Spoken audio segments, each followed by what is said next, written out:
उत्तराखंड एक ऐसा राज्य जिसे देवभूमि नाम से जाना जाता है। एक ऐसा राज्य जो पहाड़ी जिंदगी को दर्शाते हुए हमें अतीत की उस घटना से रूबरू करवाता है जिसे आज हम हिस्ट्री ऑफ उत्तराखंड में जानेंगे। आप सभी जानते हैं कि 9 नवंबर 2000 के समय उत्तर प्रदेश का पर्वतीय भाग उत्तराखंड एक अलग राज्य बनकर सामने आया। उत्तर प्रदेश से अलग होने का प्रथम कारण बेहतर विकास और अच्छे प्रशासन से होना था, क्योंकि उत्तर प्रदेश सरकार का ध्यान उत्तर पूर्वी क्षेत्रों के तरफ आंशिक था।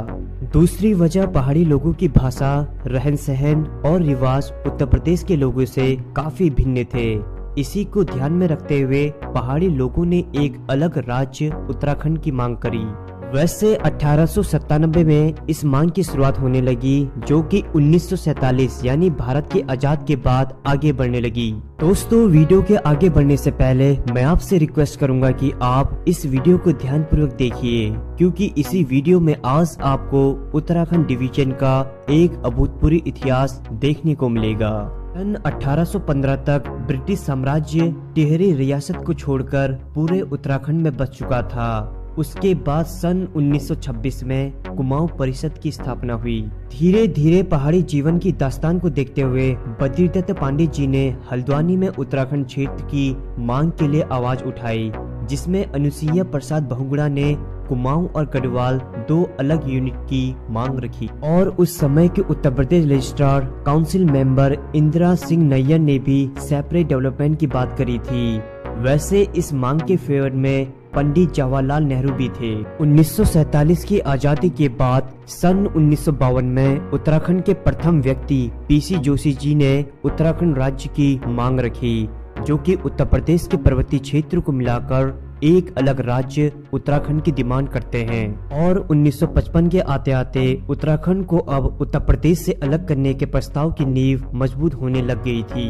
अब 1970 का समय आ चुका था और उस समय के प्रधानमंत्री इंदिरा गांधी जी ने भी स्वीकारा कि पहाड़ी जीवन के बेहतर विकास और प्रशासन के लिए उत्तर प्रदेश के उत्तरी हिस्से को अलग करना होगा। इसी के फैसले के बाद 24 जुलाई 1979 में उत्तराखंड क्रांति दल यानी कि यूकेडी ने मसूरी में जन्म लिया, और जून 1987 में कर्णप्रयाग में यूकेडी पार्टी के नेताओं ने संघर्ष के लिए आह्वान दिया।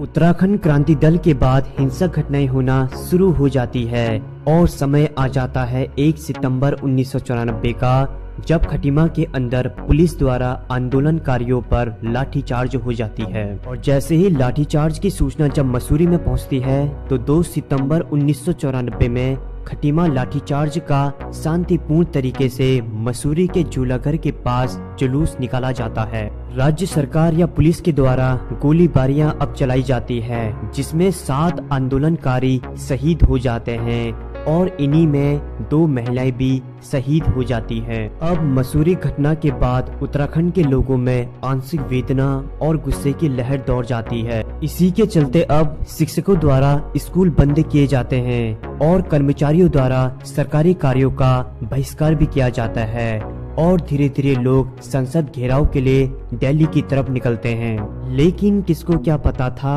कि आगे चलकर संसद घेराव एक चुनौती बन जाएगा।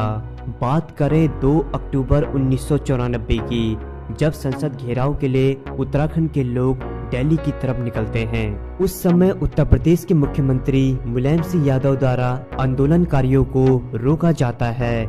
जब रामपुर तिराहे में आंदोलनकारियों की बस रुकती है, तब पुलिसों के द्वारा महिलाओं के साथ बदसलूकी और पुरुषों के साथ लाठीचार्ज किया जाता है, जिसे आज हम मुजफ्फरपुर कांड या रामपुर कांड तिराहा नाम से जानते हैं। इस घटना के बाद देहरादून में लोगों के द्वारा कर्फ्यू लगाना स्टार्ट हो गया था और लोगों के घायल और मरने की रिपोर्ट्स काफी आने लग गई थी।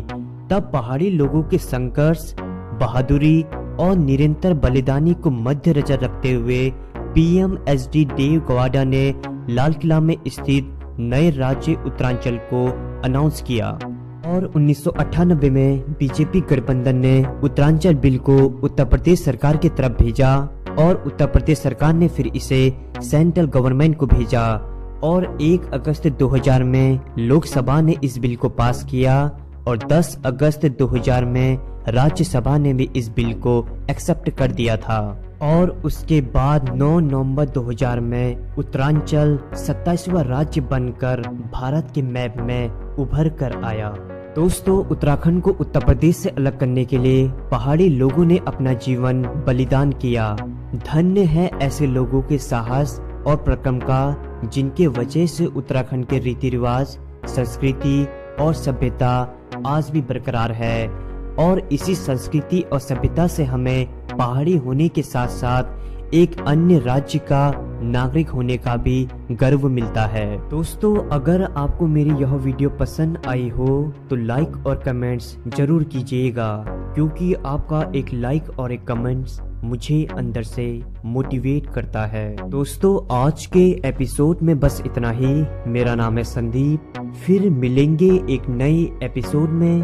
तब तक के लिए नमस्कार दोस्तों।